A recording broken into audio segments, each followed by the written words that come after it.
Mr. Chairman, and I appreciate your having this hearing today on some really critical nominations, particularly the nominee for Ukraine.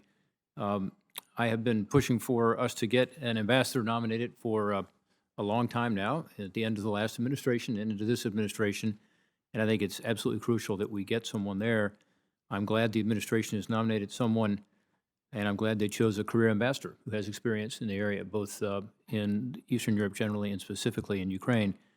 This nomination of Ambassador Brink is really critical. We've got to move her quickly. I know the chairman and ranking member agree with that, and I appreciate your moving her so quickly to a hearing. Over the weekend, the president announced that we have withdrawn another $150 million from the Presidential Drawdown Authority, which means there is probably less than $100 million left. And here we are in Congress not yet acting on this supplemental request. So literally munitions, in addition, of course, to new weapons, are potentially going to be stalled. So it is critical that we act and act quickly so we don't have a gap in these munitions and deliveries right now, which is a crucial time, obviously, in what's going on in the eastern and southern part of Ukraine. So I just wonder, Ambassador Brink, if you could talk a little about that. Why is it so important that we get this legislation passed quickly? What would it mean if we did not? Well, thank you, Senator Portman. I just wanted to start by thanking you and also Senator Murphy for your support of the Global Engagement Center and disinformation. I know that's been a big effort of yours, and it's really important for Ukraine, but also for Slovakia and all these other countries that face this huge challenge. You answered my second question already. I might get back to that a little bit. Okay. Thank you. It is incredibly important that the supplemental move fast. I don't know the latest, perhaps, but I understand it is moving. But what we are trying to do as an administration is move security items as fast as possible to Ukraine. So while we have already provided some $3.8 billion worth of security assistance, the needs are large. We are working closely with allies and partners on those needs and with the Ukrainians, obviously, and also with you and your staffs. But it's really important that we are able to continue that. I think most people assess that these next few weeks and maybe longer are critical to the ultimate result of this war of choice. Yeah. But let me ask you a little about how you intend to conduct yourself as ambassador. I've gotten the pleasure of working with a few ambassadors when we had a nominated and confirmed ambassador, and different styles a little bit, Jeffrey Pyatt and Marie Yovanovitch. Do you know Lieutenant General Terry Wolf, who's the Ukraine security coordinator? I do not, but I will look forward to meeting him.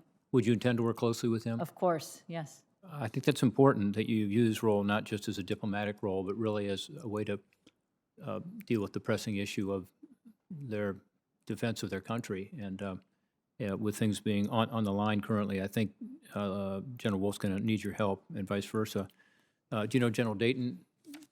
No, I do not know General Dayton. But he was a coordinator previously for the training efforts, and also someone who I hope you will get to know and work with, because I think that is an important part of your function, should you be confirmed, which I believe you will be, hopefully quickly.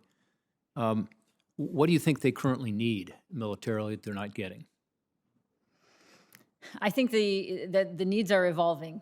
So I would need to come back to you on what the precise needs are at this moment, but I know they're changing. What they needed to defend Kyiv is different than what they need now to try to defend the East and the South.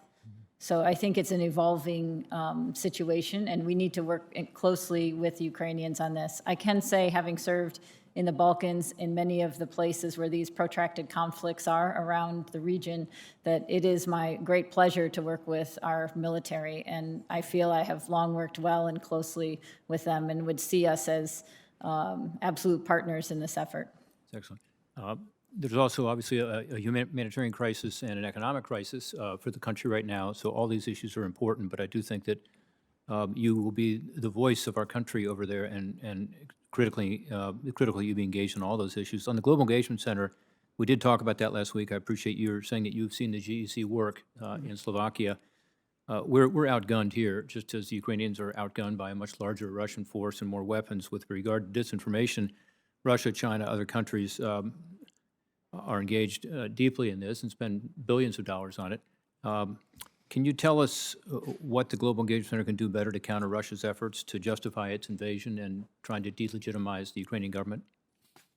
Sir, thank you again. I think we can just do more is what I would want, because you're absolutely right. I agree with you. We're outgunned, we're out-resourced, we're outmaneuvered. We have to do as much as we can. It's a challenge. Disinformation is something that is pervasive in Europe and elsewhere.